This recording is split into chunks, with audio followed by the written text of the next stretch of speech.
হয় যে আমি যদি কোন একটা সেন্টেন্স স্টার্ট করি, হ্যাঁ ওটা আমি শেষ করে দিই না তোমার সেন্টেন্সটা, তুমি শুরু করলে। দেখছো? দেখছো? যাই হোক, যেটা বলতেছিলাম, জান আমি বলবো না তুমি বলবা? আচ্ছা তুমি বলো। চুপ থাকো না, আমাকে বলতে দাও না। আচ্ছা ওয়েট, তুমি বলো। কি করব বুঝতেছি না। আমি বলার আগে তুমি বলতেছো। তাহলে ভিডিও তুমি একাই করো, আমাকে কেন ডাকছো? আচ্ছা হইছে তো, এবার স্টপ করো কপি করা।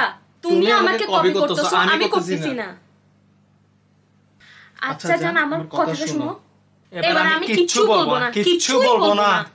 এই একদম চুপ। এত আন্ডারস্ট্যান্ডিং এর দরকার নাই, বিরক্ত লাগতেছে আমার। এবার তোমাকে চুপ থাকতে হবে।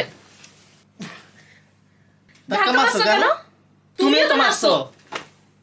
আবার মারছো।